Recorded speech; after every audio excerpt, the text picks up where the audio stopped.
15 तारीख से गुप्त नवरात्रे प्रारंभ हो जाएंगे। जब नवरात्रे प्रारंभ हो, गुप्त नवरात्रे प्रारंभ हो, गुप्त नवरात्रे का मतलब होता है कि गोपनीय रूप से शिव की और शक्ति की आराधना करो। गोपनीय रूप से शिव और शक्ति की आराधना करो।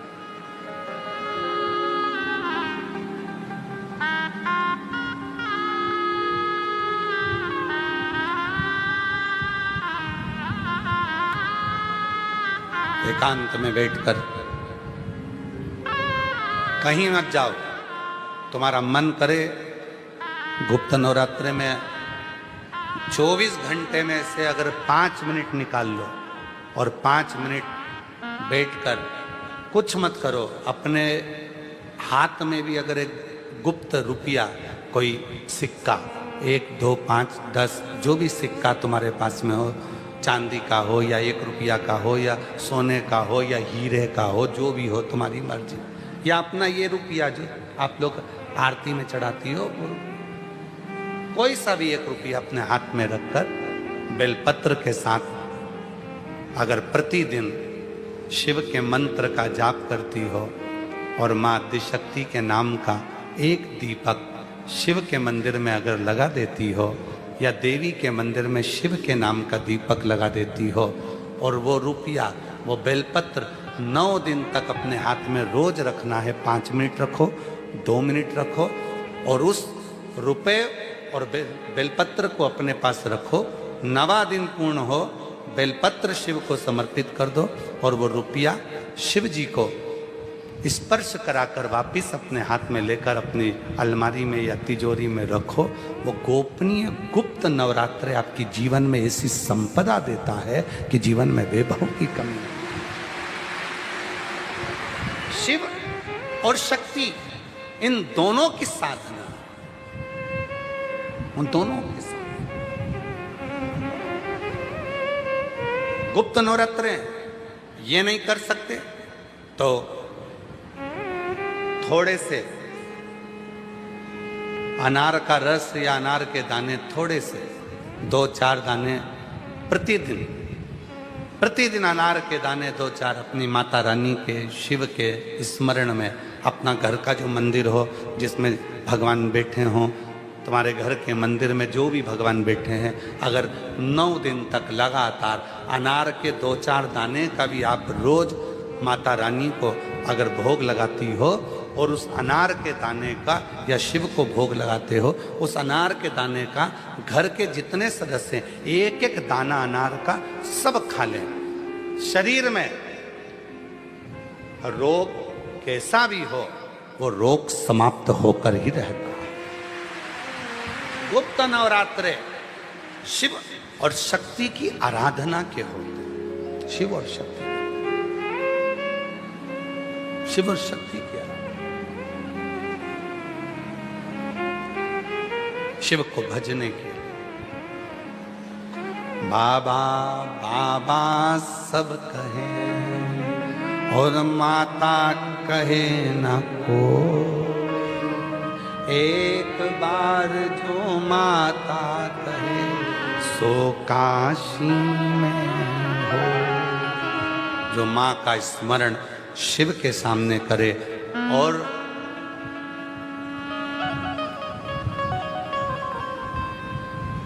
शिव का स्मरण माता के सामने करे तो माता प्रसन्न हो जाती है। प्रसन्न। कल कथा में कहा था, स्मरण में होगा आप लोगों के, देवी को प्रसन्न करने के लिए अग्नि की जरूरत पड़ती है और शिव को प्रसन्न करने के लिए जल की जरूरत पड़ती है। कल की कथा में कहा था। जितने देवी के उपासक हैं या अष्टमी नवमी पूजने वाले हैं, वो कंडा जलाकर, गोबरी जलाकर, गाय का गोबर सूख जाता है उसको जलाकर उसमें धूप छोड़ते हैं। मालपुआ या पूड़ी या खोट या सब्जी जो भी बनता है उसको छोड़ते हैं। अष्टमी नवमी पर पूजन करते हैं, धूप देते हैं, अग्नि में छोड़ते हैं। क्यों छोड़ते हैं? क्योंकि देवी अग्नि से प्रसन्न होती है और शिव जल से प्रसन्न होता है। देवी अग्नि से और शिव जल से। प्रसन्नता, उसकी प्रसन्नता हमें सुख देती। सुख केवल 4 नवरात्रे होते हैं, 2 गुप्त होते हैं, एक चैत्र का होता है, एक शरदी होता है। केवल 4 नवरात्रे ऐसे होते हैं जिन नवरात्रे में शिव जी के मंदिर में अगर दीपक भी लगाया जाता है तो लंबी बत्ती का लगाया जाता है। बाकी के समय में शिव के मंदिर में गोल बत्ती का दीपक लगता। क्यों?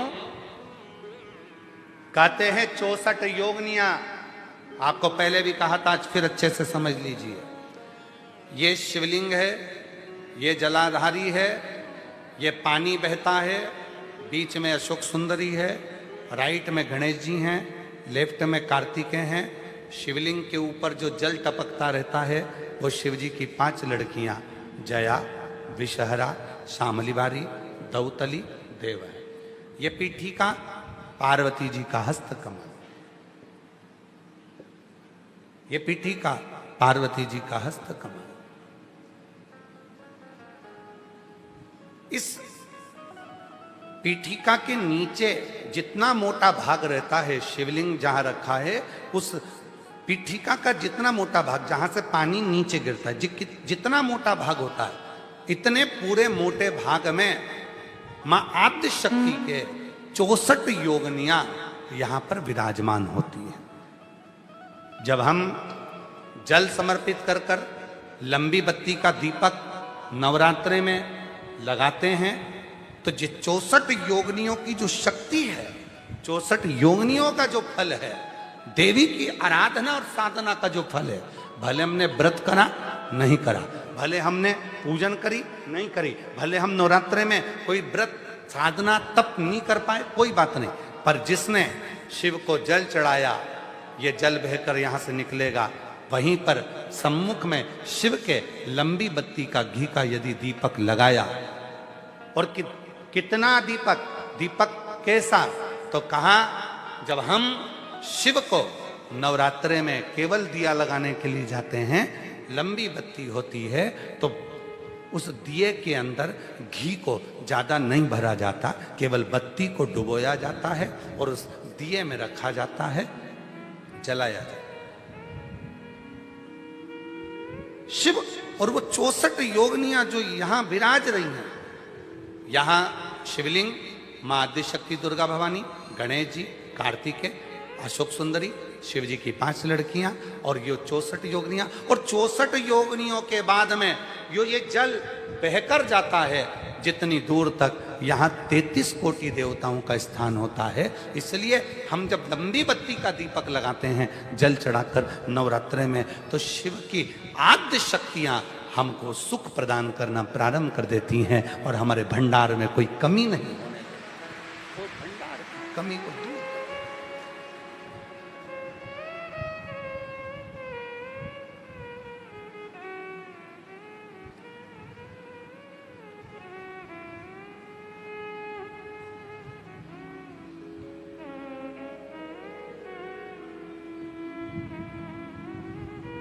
इसलिए कई लोगों ने तो गीत भी बनाया है, भजन भी बनाया है, वो कहते हैं ना, मैं तो लाई हूँ दाने अनार के, मेरी मैया के 9 दिन बाहर के, मैं तो लाई हूँ दाने अनार के, मेरी मैया के 9 दिन बाहर के।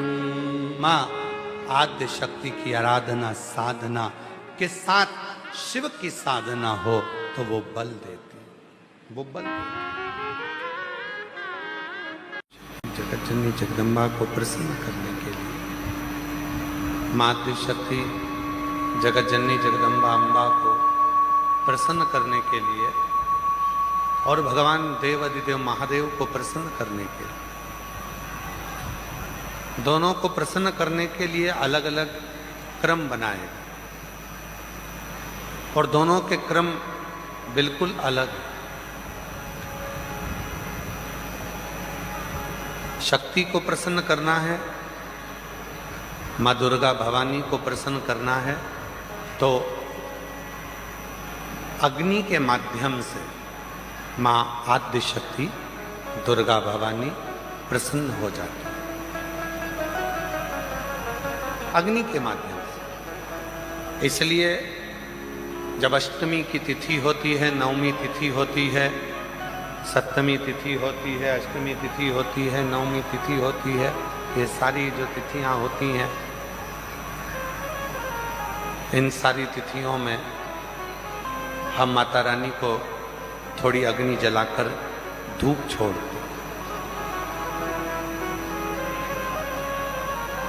देवी को प्रसन्न करने के लिए अग्नि की जरूरत पड़ती है और महादेव को प्रसन्न करने के लिए एक लोटे जल की जरूरत पड़ती है। अब मत छेड़िए, करबद्ध निवेदन है आप लोगों से, थोड़ा चल लेने दो।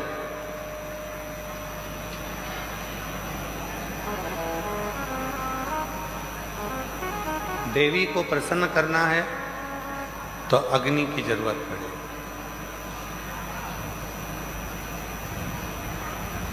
और मेरे महादेव को अगर प्रसन्न करना है तो एक लोटे जल की जरूरत है। अब कई लोग कहते हैं गुरुजी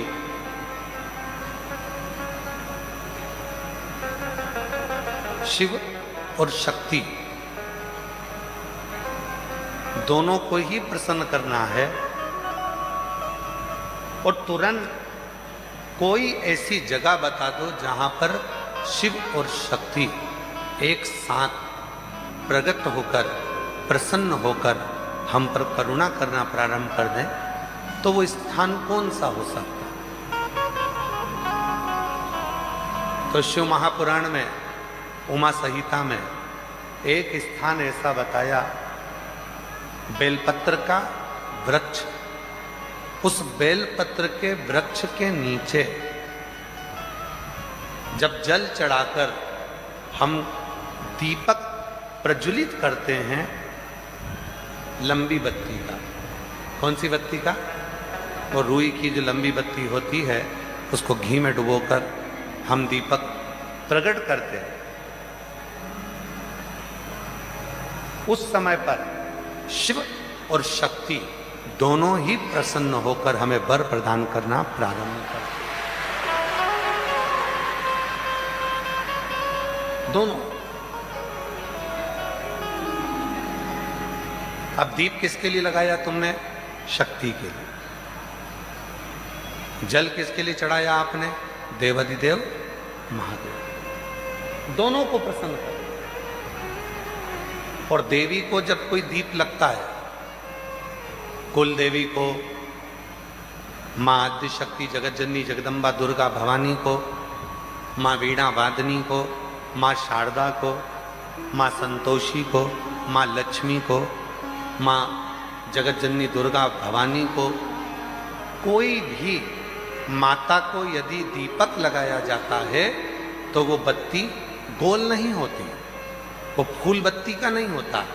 माँ आद्य शक्ति, माँ जगत जननी दुर्गा भवानी को, लक्ष्मी को, शारदा भवानी को, माँ वीणा वादनी को, माँ पार्वती को, भगवान माँ आद्य जगत जननी दुर्गा भवानी को अगर कोई दीप लगाया जाता है तो वो बत्ती हमेशा लंबी हो। लंबी बत्ती क्यों? गोल बत्ती क्यों नहीं? तो कहा जब हम माँ आद्य शक्ति जगत जननी को लंबी बत्ती का दीपक लगाते हैं तो हमारा वंश बढ़ता चले जाता है, वो वंश घटता नहीं। वो वंश नहीं घटता, बढ़ता। इसलिए शिव और शक्ति, देवी को अगर प्रसन्न करना है तो अग्नि से होगा, और अगर महादेव को प्रसन्न करना है तो जल से। तो कोई ऐसा स्थान जहां पर ये दोनों हम क्रम करें और हमारे ऊपर शिव और शक्ति की करुणा बरसे, तो कहा वो है बेलपत्री का वृक्ष। पहले जल समर्पित करो, उसके बाद लंबी बत्ती का अगर एक दीपक भी हमने महीने भर में एक बार भी लगा दिया तो याद रखना शिव और शक्ति हमारे जीवन में इतनी तरक्की देना प्रारंभ करते हैं कि हमारे सारे मार्ग सुलभ होते चले। एक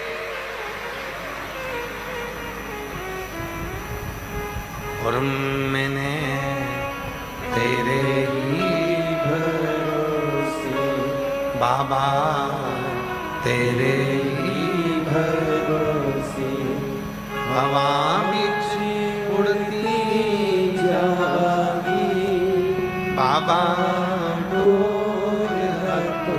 छठी कटी भोले शंभू मैं तेरी पतंग हवा विच उड़ती जागी बाबा, डोर को छेड़ी ना कटी जागी। जब शुद्ध भाव से हम भगवान को भजते हैं, पुकारते, वो सुनता।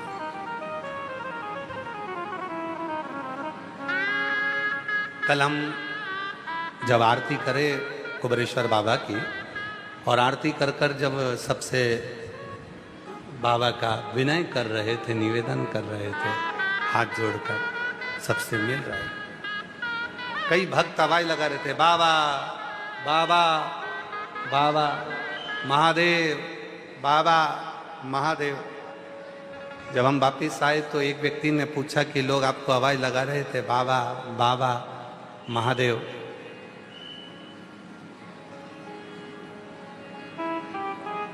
आप रुके नहीं? हमने कहा वो हमको नहीं कह रहे थे, वो कुबेरेश्वर बाबा से कह रहे थे, क्योंकि झोली वो भरे।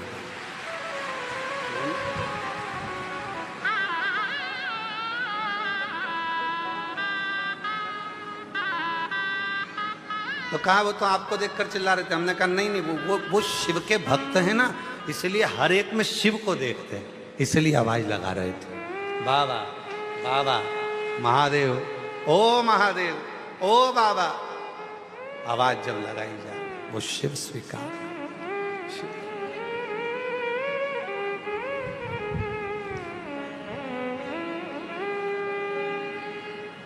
एक भरोसा।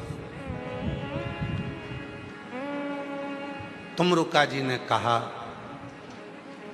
सबसे सरल तरीका यदि शिव को पाने का है तो एकांत में बैठकर उसके मंत्र का उच्चारण करना पड़ा, उसको पुकार। आज कथा की शिवरात्रि है, कल कथा यही 1 बजे से 4 बजे तक होगी और विराम हो जाएगी। कथा की शिवरात्रि है, कुबेरेश्वर बाबा की भूमि है। भले आप टीवी पर सुन रहे हो, चाहे मोबाइल पर सुन रहे हो, चाहे बाबा के इस पवित्र प्रांगण में पंडाल में सुन रहे हो, और इतना विश्वास जरूर है कि मेरा बाबा आपको खाली नहीं रखेगा, झोली जरूर भरेगा।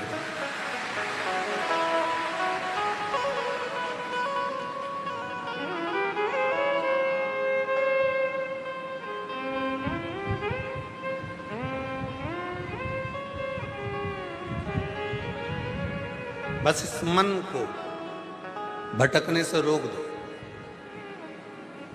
कथा के शुरू में कहा था 2 कुत्ता होते हैं, एक कुत्ता पालतू होता है, चैन से बंधा होता है। इस मन को वैसा ही शिव से बांध दो। दूसरा कुत्ता होता है जो भटकता रहता है, कोई गाड़ी वाला निकला उसके पीछे भोंकता भोंकता जाता है, कोई निकला उसके पीछे पड़ जाता है। इस मन को भटकना छोड़ दो। बहुत सारे मिलेंगे, मंदिर मत जाओ, बहुत सारे मिलेंगे, ये मत करो, बहुत सारे मिलेंगे, शिव का चढ़ा जल मत पियो, कोई कहेगा शिव पुराण ना सुनो, कोई कहेगा ये मत करो। हमें अपने मन को काबू में रखकर विश्वास कर लेना है कि अब मैं आज से शिव पुराण की कथा सुन रही हूं, आज से मैंने महादेव को अपना बाप, अपना पिता मान लिया है। मेरे दुख अब मेरे बाप के होंगे, मेरे पिता।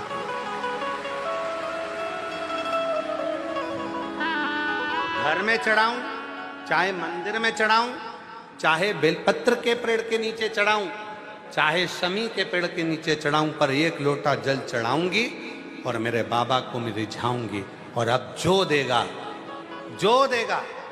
जिस समय पर देवासुर संग्राम हुआ, उस देवासुर संग्राम के समय पर सब कुछ, देवासुर संग्राम के समय पर सब कुछ समाप्त हो गया था। जब युद्ध होता है धीरे धीरे, आप तो देख रहे हो दूसरे देश में युद्ध चल रहा है और अपने यहां गैस की कमी हो गई। दूसरे देश में युद्ध चल रहा है, डीजल पेट्रोल की कमी हो जाती है।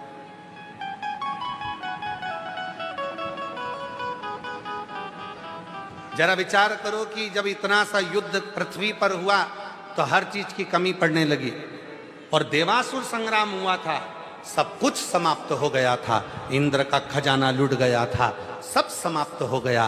तब माता लक्ष्मी से कहा गया कि तुम लक्ष्मी दो, तो लक्ष्मी कहती है मेरे पास भी लक्ष्मी नहीं। कुबेर से कहा गया कि तुम कुछ दो, कुबेर कहते हैं मेरे खजाने खाली हो गए। तब भगवान नारायण से कहा गया कुछ करिए, भगवान विष्णु कहते हैं मेरी लक्ष्मी के पास भी लक्ष्मी नहीं। ब्रह्मदेव कहते हैं कोई लेख धन का वैभव नहीं। तब करा क्या जाए? तब उस समय पर सारे देवताओं ने मिलकर भगवान शिव की आराधना करी। भोलेनाथ, आप भले शमशान में रहते हो, आप भले कैलाश पर रहते हो, आप भले काशी में रहते हो, भले आपके पास में घर नहीं, भले आपके पास झोली नहीं, भले आपके पास तिजोरी नहीं, भले आपके पास आभूषण नहीं, भले आपके पास बंगला नहीं, गाड़ी नहीं, पर इतना जरूर है कि आपकी रोम में लगी हुई राख में भी करोड़ों का वैभव होता है। करोड़ों। चपटी भभूत में है, बोलो बोलो बोलो, चपटी भभूत में है खजाना कुबेर का। आपके कण कण में शंकर भगवान करोड़ों का वैभव भरा पड़ा है। आप कृपा करो। तब भगवान शिव प्रसन्न हुए और भगवान शंकर ने अपने 2 हाथ नीचे करे, एक हाथ में डमरू, एक हाथ में त्रिशूल लिया, जटा बंदी थी, चंद्रमा लगा हुआ था, गले में सर्प पड़ा था, रुद्राक्ष की माला थी, ने मुख मुस्कुराहट थी, नयन से दर्शन कर रहे थे। एक तरफ लक्ष्मी बैठ गई, एक तरफ कुबेर बैठ गया, और भगवान कुबेरेश्वर महादेव ने, कुबेर भंडारी ने अपना भंडार लुटाना प्रारंभ कर। और जैसे ही कुबेरेश्वर बाबा अपने दोनों हाथों से एक तरफ से लक्ष्मी को धन दे रहे थे, दूसरी तरफ से कुबेर को धन दे रहे थे, एक हाथ से डमरू बजा रहे थे और एक हाथ से त्रिशूल रखे थे, जो धन बढ़ाना प्रारंभ करा, भगवान नारायण और ब्रह्मा और 33 कोटि देवताओं ने कह दिया, जिसने कुबेर और लक्ष्मी को भी वैभव दिया, धन दिया, उसी का नाम कुबेरेश्वर महादेव होगा। वही कुबेरेश्वर। शिव का एक नाम आया, कुबेरेश्वर महादेव। शिव जी का एक नाम हो गया, कुबेर भंडारी, भंडार भरने वाला, वैभव देने वाला, धन देने वाला, किसी को खाली नहीं रखता। जब देवासुर संग्राम में सब कुछ चले गया, तभी भी सब कुछ दे दिया। इसीलिए ये कुबेरेश्वर बाबा की वो भूमि है, कंकर शंकर की वो भूमि है, 12 ज्योतिर्लिंग के मध्य का वो बिंदु है, ये सीहोर का कुबेरेश्वर धाम। यहाँ जो आता है सब दूर से भटक कर पहले सारी दुनिया में घूम आओ, सबके पांव पड़ी आओ, सबके हाथ जोड़ कर देख लो, और आखिरी में फिर कुबेरेश्वर बाबा की भूमि पर आना, 5 कंकर उठाकर पूजन कर कर एक कंकर साथ लेकर जाना, रुद्राक्ष लेकर जाना और विनय कर कर जाना। फिर देखना मेरा बाबा कभी कमी नहीं रखता, भंडार भरना चालू करता है। तेरे हाथ किसी के आगे जोड़ने नहीं देता, जोड़ेगा तो वो केवल महादेव के आगे ही जोड़ेगा। जुड़े नहीं। एक पत्र अच्छा है,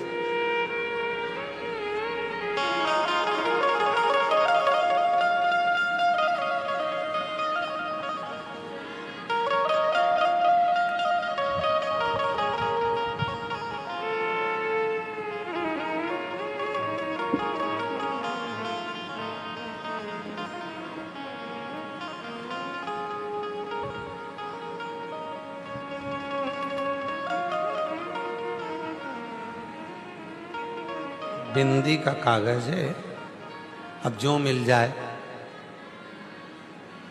ये तो रुद्राक्ष लेने आए थे, कंकर शंकर पूजन करने आए थे, और कथा मिल गई तो उन्होंने कहा अपना भी पत्र लिखकर भेज ही दें। शिव की कृपा। मेरा नाम प्रीति द्विवेदी है, पति राजीव द्विवेदी है। शिवपुरी से हम लोग आए हैं, शिवपुरी से। कहीं बैठे हों, हाथ हिला सकते हैं, आ सकते। हम शिवपुरी से आए हैं। मैंने दतिया की कथा पंडाल में बैठकर सुनी थी, प्रार्थना करी थी, भोले बाबा मुझे आशीर्वाद दो, मेरे पति की सरकारी नौकरी लगा दो। बाबा ने कृपा कर दी और वर्ग 1 लेक्चरार के पद पर सरकारी नौकरी मेरे पति की लग गई। तो मैं धन्यवाद देने के लिए यहां आई, धन्यवाद देने के लिए। एक पत्र और बड़ा सुंदर है।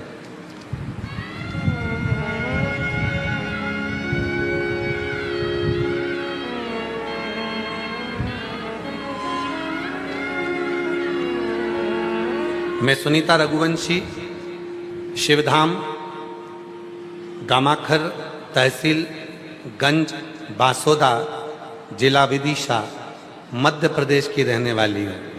कहीं बैठी हों तो हाथ हिला सकती हैं और आ सकती हैं बेलपत्र लेने के लिए। मैं सुनीता रघुवंशी, शिवधाम, गमारखर, तहसील गंज बासोदा, जिला विदिशा, मध्य प्रदेश की रहने वाली हूँ। आपकी कथा 2021 से सुन रही हूँ। मेरे पति के जाने के बाद मैं बहुत परेशानियों से घिर गई थी। महाकाल बाबा की कृपा से आपकी कथा का पता चला और आपके बताए हुए रास्ते पर चलकर मैं बहुत खुश हूँ। आपके बताए हुए सारे उपाय करती हूँ।